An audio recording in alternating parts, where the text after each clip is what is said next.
Olá, tudo bem com você?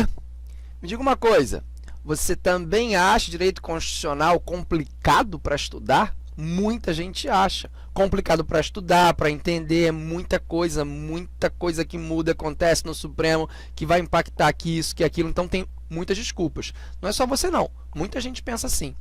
E eu vim facilitar a sua vida, porque agora direito constitucional será para todos. Então você vai entender os principais institutos aqui comigo. Então, vai lá, roda a vinheta que a nossa aula vai começar.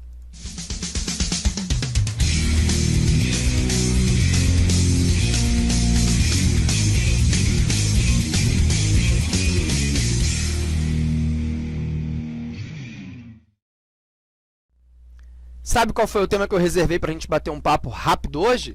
Classificação das normas constitucionais. Pois é um tema-chave, um tema muito importante. E quando a gente fala nessa classificação, a gente tem que lembrar de um doutrinador, José Afonso da Silva. Ele adotou uma classificação de normas constitucionais que a doutrina e a jurisprudência toda adota.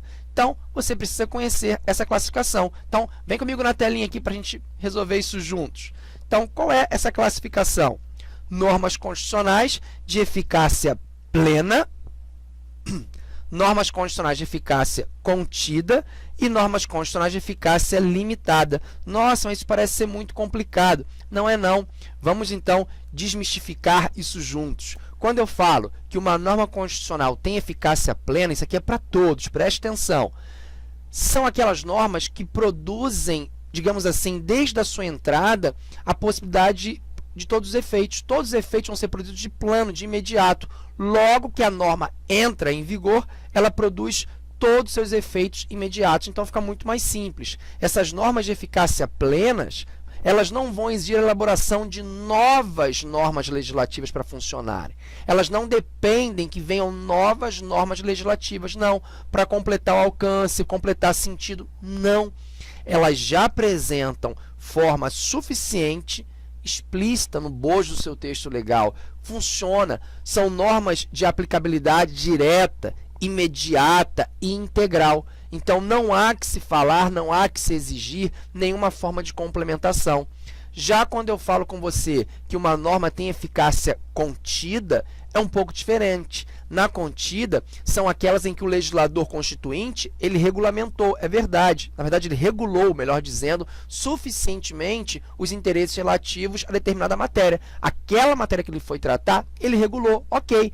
Mas ele deixa uma margem restritiva por parte da competência discricionária do poder público. Então, o poder público tem uma margem para regulamentar aquela matéria. Ele regulou, mas toda a forma de regulamentação daquele ponto específico pode ficar a critério do poder público. São, assim, normas de aplicabilidade direta, ok, imediata, mas não de forma integral. É aqui que muda, elas não são integrais. Por quê? Porque estão sujeitas às restrições que limitem sua eficácia e aplicabilidade. Então, será que com exemplos não vai ficar mais fácil a gente entender? Claro que vai. Notem aqui um exemplo muito bom. Artigo 5º, inciso 8 da Constituição Federal diz assim, ó: ninguém será privado de direitos por motivo de crença religiosa ou de convicção filosófica ou política, salvo, olha lá, salvo se as invocar para eximir-se de obrigação legal a todos impostas e recusar-se a cumprir prestação alternativa fixada em lei. Então, você tem que interpretar isso aí de forma restritiva, porque tem aqui um salvo. Então, esse salvo aqui deixa uma margem para que o poder público regulamente esse ponto.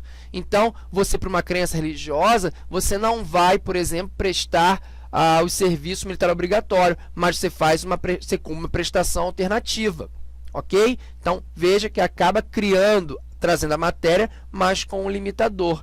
E aí, esse outro exemplo aqui, eu acho que é mais claro, quando ele fala assim, é livre o exercício de qualquer trabalho, ofício ou profissão, atendidas as qualificações profissionais que a lei estabelecer, deixou margem. Então, o que eu faço? Eu vou interpretar essa norma da seguinte forma. Primeiro, enquanto não estabelecida em lei qualificações profissionais necessárias para o exercício de uma determinada profissão, digamos assim, o seu exercício será amplo.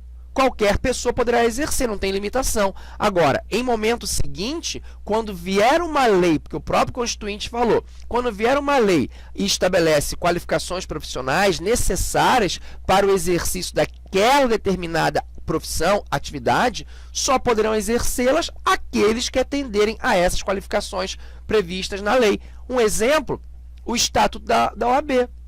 Se você fez o curso de Direito, fez a graduação, 5 anos, e você quer se tornar um advogado, você tem que prestar o exame de ordem. O exame de ordem é uma condição para você se tornar um advogado, né? Regulamentou a profissão. Está em voga aí, se acaba, se não acaba, não acaba nada, tá? Isso é fake news.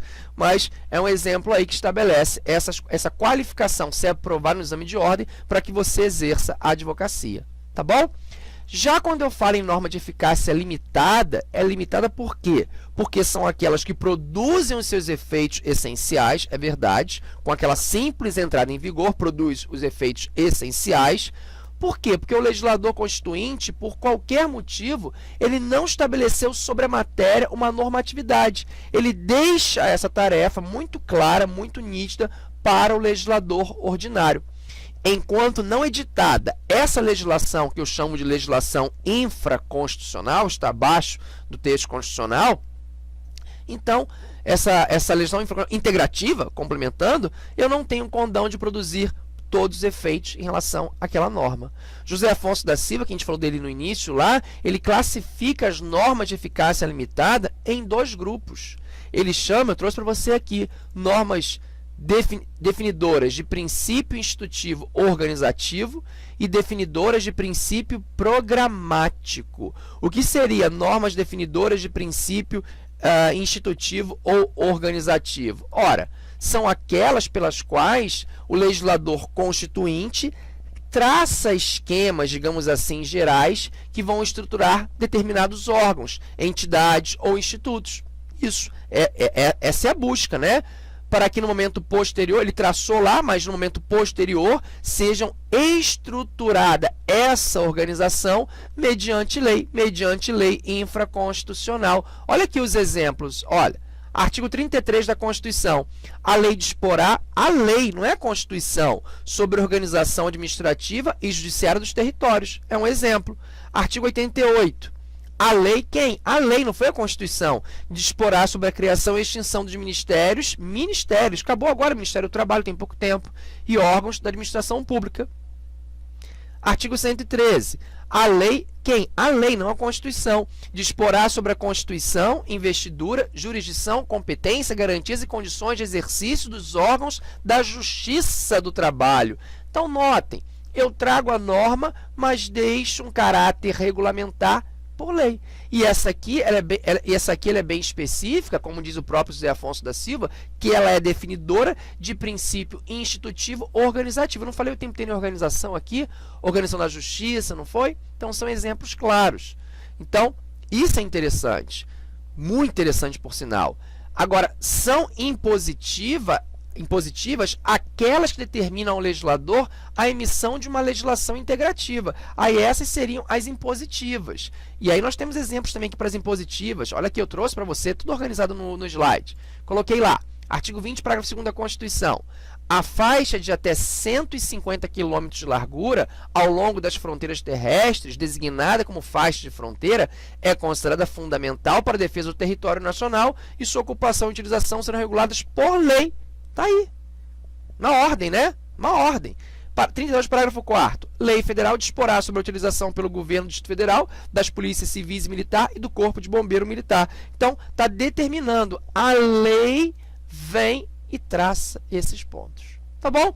Eu espero ter feito aqui uma visão ampla com você em relação a esse tema, esse tópico que é muito cobrado nas provas. O que você precisar é só me chamar. Me segue no Instagram, @profrenzete. Tchau!